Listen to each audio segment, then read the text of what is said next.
This video is on function transformations. We're going to be writing the equation of the function given the description or the graph. When you're dealing with function transformations, you need to know what your a, h, and k are if you are dealing with something non-linear. Linear functions, you can still use the equation y equals mx plus b. So these first three examples were given a description, and the next examples were given graphs. So with our first example, we have a linear function. Linear functions, you can continue using that y equals mx plus b. If you know your slope and your y-intercept, you have your linear function. So on this example, we have the y-intercept of 0, -8. The -8 is your b value. You also have your slope of 3/4. You can also find your slope if you're given two coordinates, and then you can find your y-intercept. But since you're given the y-intercept and your slope, you already have both the m and the b. To write your equation, you would write the values for m and b into the equation and leave the letters of y and x. So it would be y equals 3/4 x minus 8. This is the equation of this linear function with that description. Nonlinear, you want to figure out your a, h, and k and put it into that general form to be able to write the equation. So for example B, we have a square root function. The parent function of square root is just y equals the square root of x. We will also have our a, h, and k, and we need to figure out what they are. The description says it's translated, so that's h and k. Translations are h's and k's because it's moving them, not multiplying. We're going to go left 7. That means that the h value is equal to a -7 because left means negative. Left is your horizontal, so that's why it's h. Then it also says down 3. Down means k. Up and down is k, but down also means negative. So -3. We have our h and k. The a is still that +1 value. So our equation will be y equals the square root of x. It's going to be minus the -7 because it's minus h. So minus -7 becomes +7. Then we're going to have our plus k value. So we're just going to add that -3. So plus -3 is -3. This is the equation of a square root function that is translated left 7 and down 3.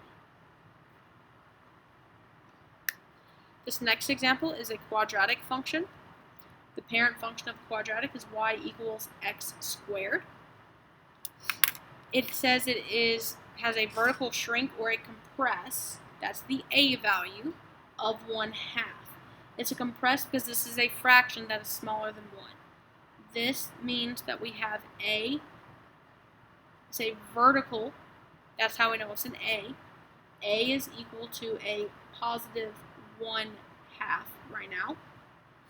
It has been translated, so again, this is our h and our k, translated right 4, that's an h value, equal to +4. And then it says down 6, that's a k value, equal to a negative, because it's down 6. So our parent function has a positive a value, so will this one. But this has a 1, the new one will have a 1/2. So y equals a 1/2. Since we have an h value that we have to change, we need to put parentheses. X, then it's going to be minus the h value, so that's -4, close parentheses, squared, and we're going to add the k value, so adding -6 means -6. So we have y equals 1/2 times x minus 4 squared minus 6. This is the equation that you would be able to graph knowing the transformations. Now, creating the equation from the graphs, you will be able to determine your h and k by finding either the vertex or the starting coordinate. It's that key point of the graph. The a value you must solve for by using another coordinate to help you. So this first example on the graphs, you have a quadratic.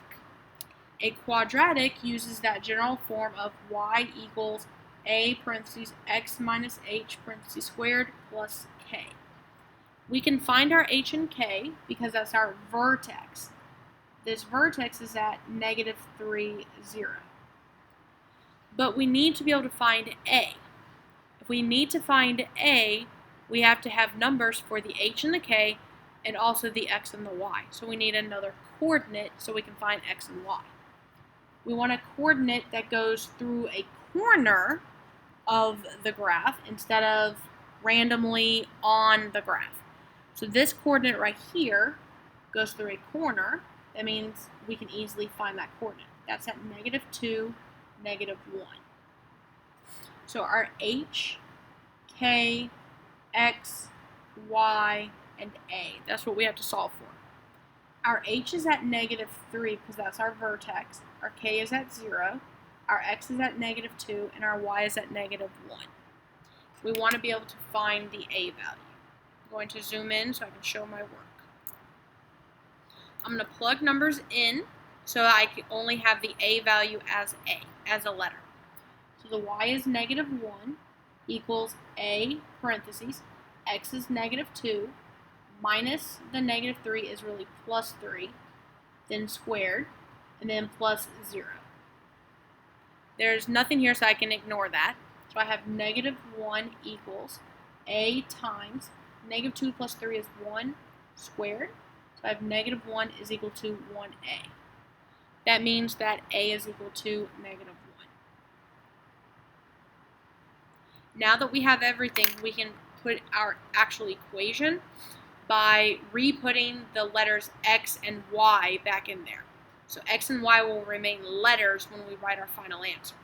So we're going to have y equals, our a is -1, parentheses, x, our h is -3, so we're going to put minus the -3 is +3, parentheses squared, and then we have a 0 for k, so we don't have to put anything at the end.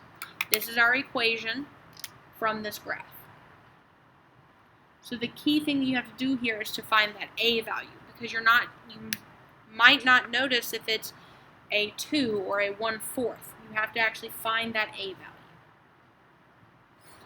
On this next example, we need to determine the a, h, and k. So we can find our h and k by our starting coordinate, and we need to know the general form of this. The general form is, this is a square root, so the general form is y equals a, the square root of x minus h, and then plus k. Now what's happening here is this is in fact reflected over the y-axis. This is different than the parent function. Parent function normally goes towards the right. Well, the parent function does go towards the right. This graph is going towards the left. That means that this is reflector of the y-axis, not the x-axis. So a is not negative. The x is negative. So what that really means instead is my general form will be y equals a times the square root of negative parenthesis. So that the negative is inside the radical, but I have my x minus h still in parentheses. Then I add the k. That's happening because this square root is pointed to the left. So the x part inside has to be negative. So I still find my h and k, our starting value, which is at 2, 1. And then we need another coordinate, which right here is a good coordinate. That's at 1, 2. So we have our h, our k, our x, our y, and our a. I had to go a little bit around that. Our h value is 2. Our k value is 1. Our x value is 1, and our y value is 2. Now we need to find our a value. So I'm going to plug that in. We have 2 is equal to a times the square root of negative parentheses 1 minus 2 parentheses, and then plus 1 on the outside there. Now you can't really see that. It says plus 1. I'm going to go ahead and subtract that 1 over because that's off to the side. I'm going to subtract that to the other side. So I'll have 1 is now equal to a times the square root of negative times 1 minus 2 is negative 1. So we have 1 is equal to a times the square root of just positive 1. So then a will equal to 1. This time, yes, a does equal to 1. So the way we write our answer, I'm going to write it out in this format first. We have that y is equal to 1 times the square root of negative parentheses x minus h value is 2, and then plus 1 on the outside. Now, you can distribute this negative into the parentheses inside to make it look a little different. We can rewrite this as y equals, since a is 1, I can just put the square root of, if I distribute this negative, it becomes a negative x plus 2. And then on the outside, it's still plus 1. So the reason why you have to understand that this negative on the inside needs to be factored out of that is so that you can determine what your h value is. Because the h value right now would look like it's negative 2 because it would be x minus a negative 2. But we know that it's a positive 2.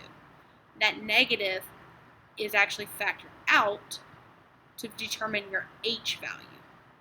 But when we write the equation, we can distribute it back through so we don't have any parentheses in there. So this is the equation of this graph, and you would definitely want to look in your calculator to see if this graph matches, and it will.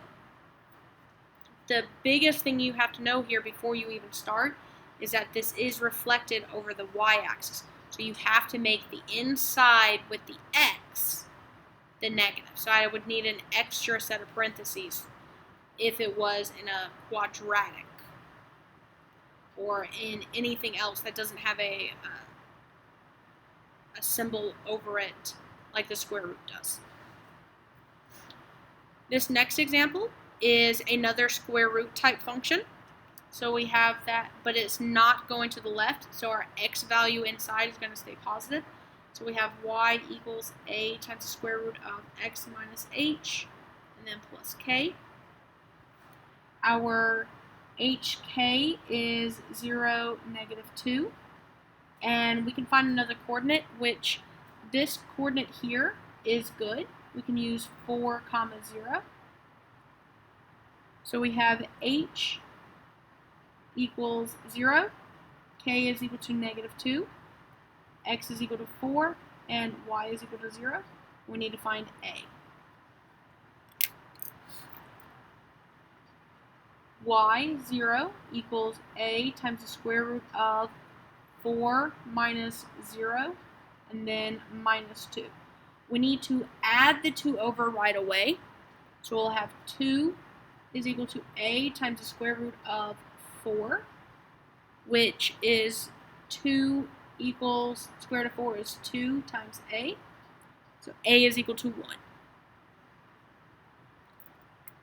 Since a is equal to 1, we can write this as y equals, we don't have to put the 1 in front because it's already there, square root of x, h is 0, so we don't have to put anything after that, and then the k of minus 2. This is your equation of that graph.